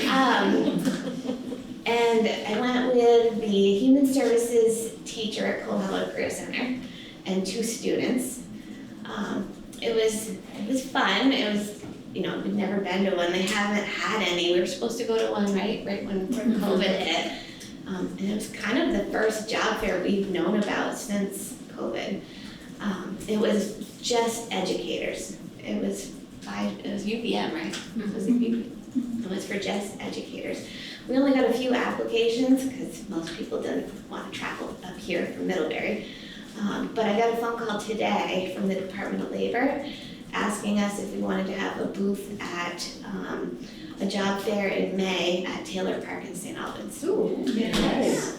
So, I wanna reframe that. You got 3 applications. Yes. Not only like we got 3 applications, that was a successful. we had one person that came by that said we were in his top 2 choices for districts in the state. So yeah, that was Here? no. And ironically, I won't be at that one. Yeah, she's in California for that one. So maybe Emily and the students will come back. So in that one, we might get a lot more support staff too. Yeah. Like we might not get teachers at that one. It's outside in the park. Yeah, So great. we're at 10 or In Canopy and yeah, May 30th. Nice. So hopefully, we're trying to hit on the recruitment and the retention piece. And like I said before, we've hired 27 of our support staff, so into professional roles. So although we take them from the support staff, you know, it's a little bit more important to get them in front of the classroom as classroom teachers to fill those positions. So We will say, there are some people that have taken this path with us that are doing a phenomenal job in the classroom. They're in year 2 or year 3 at this point and had a lot of coaching. They've gone through the UBI program and they're really doing exceptional work. And I think just the experience of being a para, you know, they know the students, they know the school, they know, you know, the behaviors and just how to maybe deal with them. And they live here. And they live here, yeah, they're local, We're so out. hopefully they stay.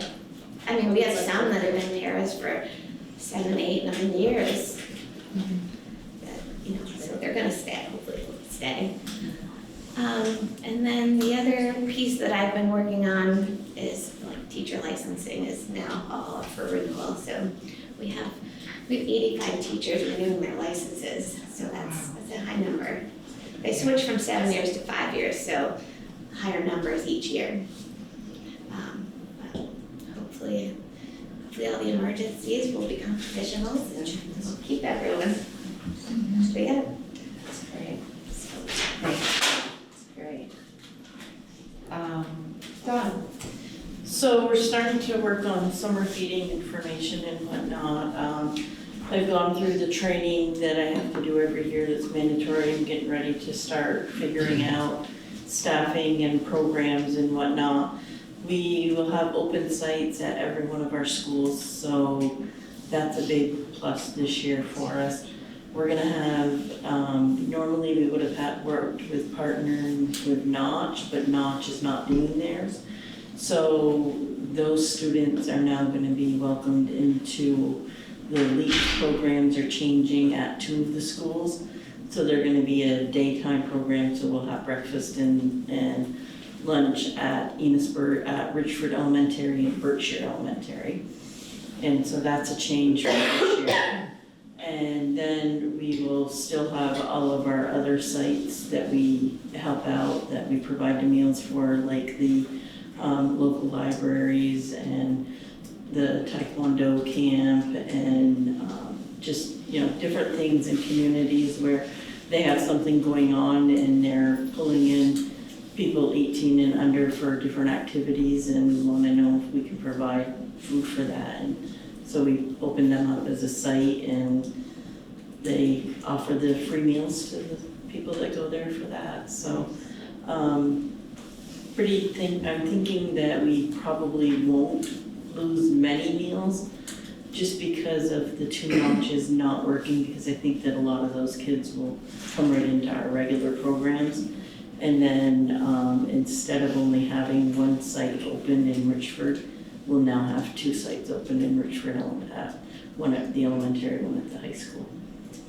So, That's great. It's wonderful that we're able to provide that for the summer for so many young people. Thanks so much, Dawn. Melissa, do you have anything else that you would like? I mean, I know you did a really comprehensive spotlight. Anything else you wanted to highlight from your report? I'll just state again, the Young Child event on May 5th in Enosburg. Excellent. I don't think I have anything to add to the FPA. Good notes. Okay. Vern? Yeah, PCB, we've got some testing going on next week during break.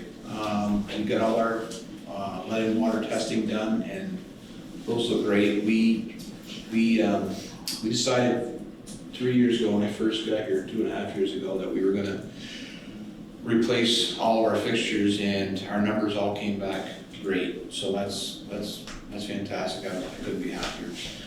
Some of the challenges we've got is getting the projects completed all during the summer. So we're finding that we have to do them during these breaks, and the principals have been great with being flexible. Like, we were able to get a beautiful floor done over February break with Dan and her. Got a new floor in the basement at Richford High School, which this new product we came out with is doing a great job there. Sheldon Elementary had some loose ends there with the modular. We got that roof done over February break, and the metal is going on next week as well. The roof over the walkway? The walkway, I'm sorry, yes. Yeah, not the school. The modular, I'm sorry. So we're finding that, and everybody, all the custodians are jumping on board.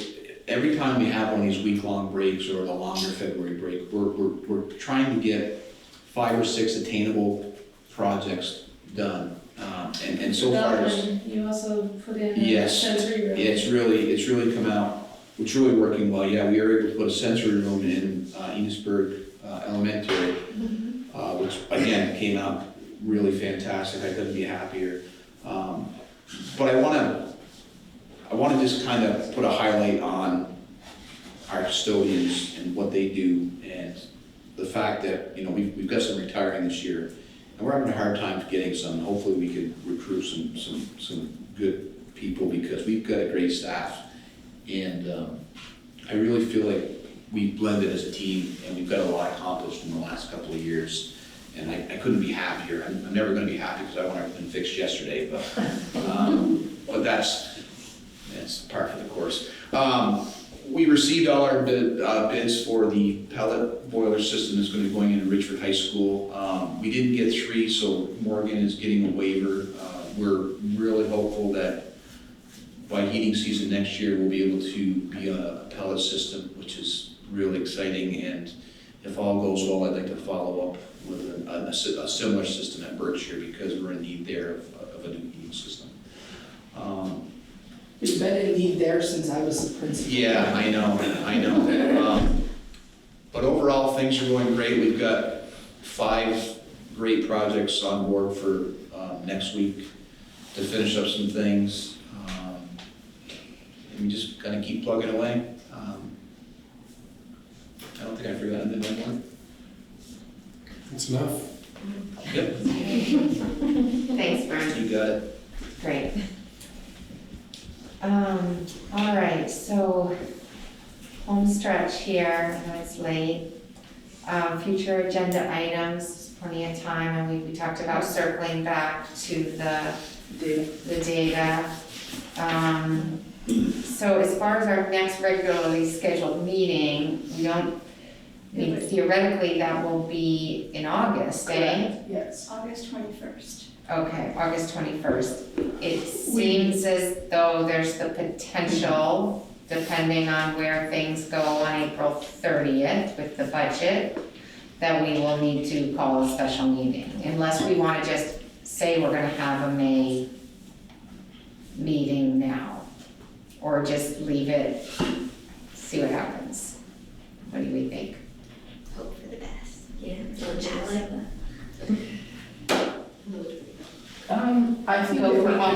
of optimism. Let's roll the dice and hope that Okay, these pass, but we always could call a special meeting. okay,